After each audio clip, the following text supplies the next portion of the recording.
哪一种类型的图书馆在最近10-20年有一种跳跃式的成长，所以现在已经不错了。所以刚刚那个比喻只是很多年前，大概20年前吧。即使哈佛大学的图书馆，它里面有各种各样的馆藏，很丰富、很新，它里面有各种学科领域的人才馆员，它也不敢保证可以成为一个完整的知识中心。为什么？因为就是我刚刚讲的那个要件里面，它能不能帮助读者不但满足他资讯需求，而且让读者能够进一步创造新的知识，这个很重要。这件事情，图书馆员只能做到一个程度，但是光要做到这个程度，你就要投入非常多的资源、人力、财力、物力。像我们目前国内的图书馆，还很难做到说图书馆里面有各种学科的馆员。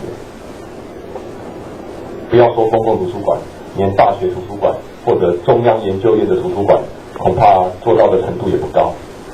什么叫各种？比如说，我是医学大学，我们馆里面或者哪一个医学大学馆里面，有没有哪一个馆员他是医学系毕业的？你可以想象，医学系毕业怎么可能来当一个图书馆馆员？他当然是去当医生啊，他怎么可能来当馆员？或者法律系毕业的，他当然是考律师啊，他怎么可能来当馆员？不过法律系倒是还有可能，就是有些法律系毕业的人，他不见得要去当律师。因为我有一个学弟，还有一个学妹，以前在台大的时候，他们就是法律系毕业，所以法律系还有可能，像医学系，还有很多科系不太可能。好，那我把它放宽，不要以系来做单位，我们一个学院或者一个学群。有没有生物科学方面的来当馆员都很少，理工背景的来当馆员的也很少，多半他都还是人文社会方面的，而且多半都是图书资讯学系，就他只有单一学科背景的在做馆员。在美国要念图书科学系，一定要先有另外一个学科背景。就像医学系一样，大学你一定要念另外一个学科背景，不管哪一个学科背景，人文、社会、自然、工程都可以。然后到研究所阶段，你才可以来念图书资讯系的研究所，或者念医学院当医生。这个是有用意的，有目的的。所以他希望你至少有2个学科背景，你才能够有更好的服务品质。所以呢，当这个馆员本身的知识性、学科背景都不是那么丰富，不是那么多面向、全方位，你怎么有可能很深入的去协助你各种各样的读者？到目前为止，充其量就是说，他要找什么资讯，你帮他检索；他哪里不懂，你指引他说在哪里去找得到，或者你帮他服务说，这个馆没有，馆际合作把它copy过来给你，这是一种文献传递的角色居多，而不是辅助产生新知识的角色，不是那种知识的辅助者。但是呢，图书馆未来还是要走向这一步，因为这个时代在演进。昨天我在那个东华大学开会，那个全国大学图书馆馆长会议。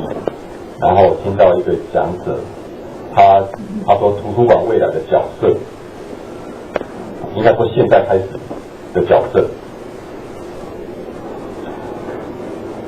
第一个他当然要集存知识，就是要收集存下来资料啦，不是知识，收集存下来这些资料。第二个，他当然是要提供这些资料给读者利用，这2个是传统的角色。就是我刚刚前面讲的这一段。第3个跟第4个就是后面讲这一段。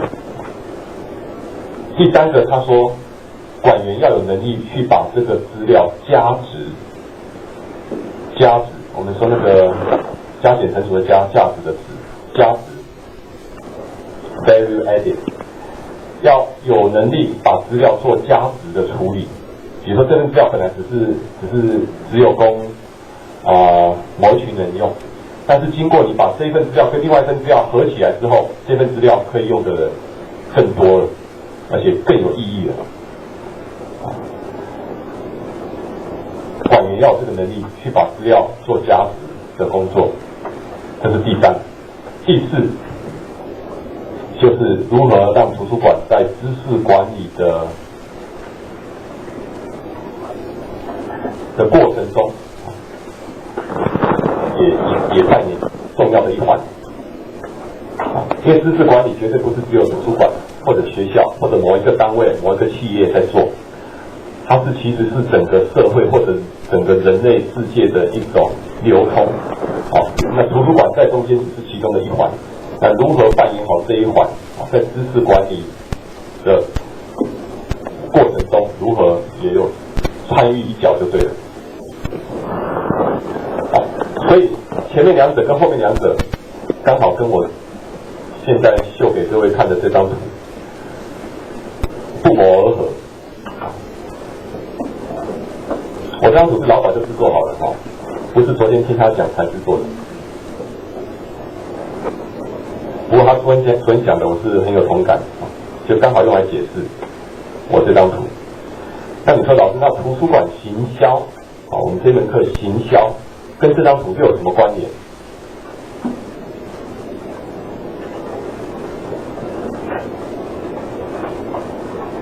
好，这个可能现在没办法5分钟解释，要等你经过我未来几周上课，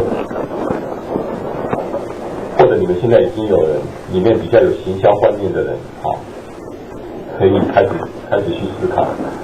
那我这个问题先留给你们，然后等你们上完这几次课，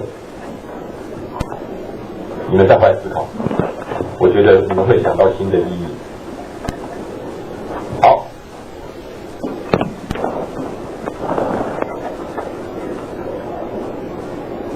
我讲义的第2页这张表我是不打算仔细讲，因为你们也可以看得懂。经过我刚刚的前提解说之后，你们应该是可以看得懂。不过我是劝你们在看的过程中，如果不懂的地方可以公开来跟我提出疑问或者你不满意的地方、你质疑的地方、你不认同的地方我都很 open。你可以在上课，最好在上课讲，因为上课讲我可以公开回答让其他的同仁那个老师也可以听到。那这张表就是回应刚才那张图。比如说我的分 A、B、C 3个阶段，那它的重点的任务是什么？然后我的举例是什么？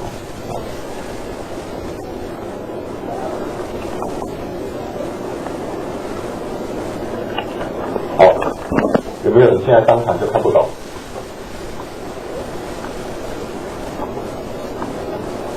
你们这本是今天才拿到吗？昨天拿到。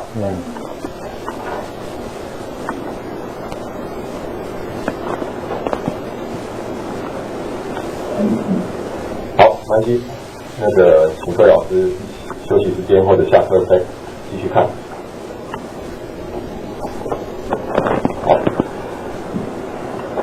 其实这个刚刚我讲这主题，其实可以讲的很多很复杂啦但是因为毕竟我们这门课还是讲行销所以我还是要留很多时间在讲行销这一部分。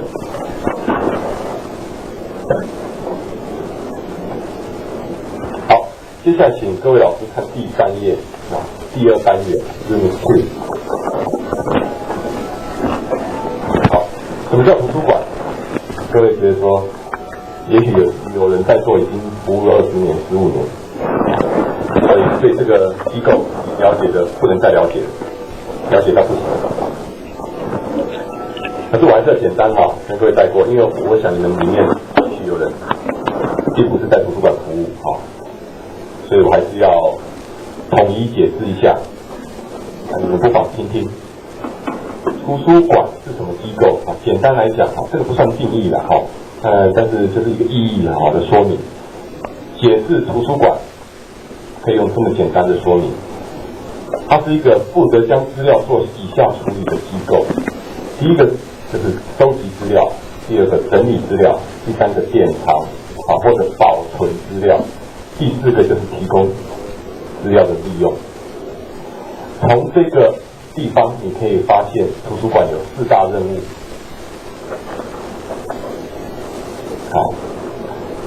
第一个当然就是要收集，第二个整理，第三个保存或者典藏。我们比较习惯用典藏这个用语其实就是保存的意思。最后一个就是要让读者来利用。那我们行销主要的重点，你一定会说最下面这个，对不对？你一定会说行销就是要促进利用，促进图书馆的资源更充分的被利用。对，没错。但是我要提醒，不是只有在这里，前面3个阶段前面3大任务也都有行销的内涵在里面。你不能只看最后一个，因为最后一个是表象，是最后阶段的成果。如果你前面3项做得不好，就好像有一句话说什么“弱国无外交”。你这国家如果国势很弱，自己人民也不争气，政府也不行，假设是这样，你就算对外做很多公关，人家也瞧不起你。图书馆也是一样，你如果前面收集、整理、典藏都做得乱七八糟，你就算后面再怎么宣传，大家来用书香社会，大家来办活动来促进使用，可是读者顶多来一次他觉得这资料又破又旧又不好找。如果是这样的话，他大概也不会再来。所以你的行销到最后还是失败，你只是在推销。我这样会解释，行销跟推销有什么不同。好，所以各位可以理解，图书馆这4大任务是一样重要。刚刚5分钟前才讲的那张图，其实跟这个都有密切的相关。我相信各位老师自己都可以理解，不用再讲的太细，不耗时间。好，图书馆的组成要素，左边跟右边是2种不同的观点。左边是比较传统的观点，图书馆当然要有馆藏所谓馆藏就是指那些资料我们的术语叫馆藏，就是指那些不管是期刊、杂志、图书、录音带、录影带、地球仪模型，反正呢，所有里面收藏的资料，各种形态的资料，全部都叫馆藏。那你说你的知识算不算馆藏？这个目前还没有这样界定在你脑袋里的东西还没有界定，但是至少摸得到、看得到、可以使用得到的，不只是那些可以外泄的